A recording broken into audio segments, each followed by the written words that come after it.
Hi friends, मी विद्या इथे तुमचं सर्वांचं स्वागत करते. Welcome to my mini blog. तर फ्रेंड्स, तुमची पण स्किन डल झाली आहे का? महागडे प्रोडक्ट्सही वापरून काही स्किनला पाहिजे असा इफेक्ट नाही मिळत आहे, तर हे होममेड उठणं आपण ट्राय करूया.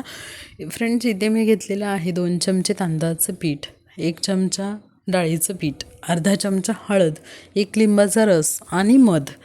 आता तुमची स्किन जर ऑइली असेल तर तुम्ही यामध्ये गुलाबजल टाकायचं आहे. तुमची स्किन जर ड्राय असेल तर तुम्ही यामध्ये दूध टाकायचं आहे आणि हा पॅक 5 मिनटासाठी छान स्क्रबिंग करून घ्यायचा आहे आणि नंतर 15 मिनटासाठी तसा स्टे ठेवायचा आहे.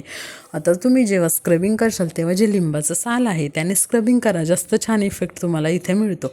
आठवड्यातून हा पॅक 2दा किंवा 2दा ते 3दा यूज करा, जेणेकरून तुम्हाला जास्त छान इफेक्ट मिळेल. आणि फक्त चेहराच नाही तर मान, हाताचे कोपरे, गुडघे, पायाचे घोटे असे सर्व ठिकाणी तुम्ही हा यूज करू शकता, जेणेकरून तुमचं टॅनिंग रिमूव्ह होईल, ब्लॅकहेड्स रिमूव्ह होतील, डल स्किन रिमूव्ह होईल, पिंपल्ससुद्धा कमी होतील आणि सर्वात मेन म्हणजे कुठलाही साईड इफेक्ट इथे होणार नाही, कारण सगळे इन्ग्रेडियंट्स हे घरगुती आहे, घरातले आहे, सगळे बेनिफिशियलच आहे.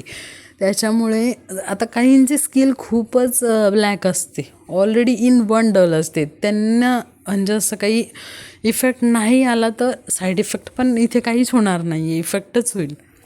त्यानंतर हे असे काही ब्युटी टिप्स तुम्ही जेव्हा करता मैत्रिणींनो, शक्यतो रात्रीचे करत जा, कारण जेणेकरून रात्री जेव्हा आपली बॉडी स्टेबल कंडिशनला असते तर ब्लड फ्लो हा सुरळीत असतो आणि ब्लड फ्लो हा सुरळीत असला की ॲटोमॅटिकच ग्लो येतो. तर इथे तुम्ही हे सगळं टिप्स नक्की ट्राय करत जा. आणि दुसरी गोष्ट म्हणजे जेव्हा तुम्ही सगळं झाल्यानंतर जेव्हा आईस क्यूबनी चेहऱ्याची टाईटनिंग करणार आहे तेव्हा ते आईस क्यूब प्लेन नसून गुलाबजलचे आईस क्यूब जर तुम्ही इथे यूज केले तर जास्त चांगला इफेक्ट होईल, म्हणजे स्किनही टाईट होईल आणि चेहऱ्यावर ग्लोही येईल. आणि असा हा फेस पॅक मस्त इथे आपण उठणं म्हणू शकतो किंवा फेस पॅक पण म्हणू शकतो. हा छानपैकी इथे रेडी करून घ्या आणि अप्लाय करा. तर फ्रेंड्स, तुम्हाला असे काही छोटे मोठे घरगुती ब्युटी टिप्स पाहिजे असतील तर मला नक्की चॅनलला सबस्क्राईब करा, शेअर करा, कमेंट करा, व्हिडिओला लाईक करा आणि मी अशा तुमच्यासाठी टिप्स घेऊन येईल. Thanks for watching. Bye friends, भेटूया पुढच्या व्हिडिओमध्ये. बाय, टाटा.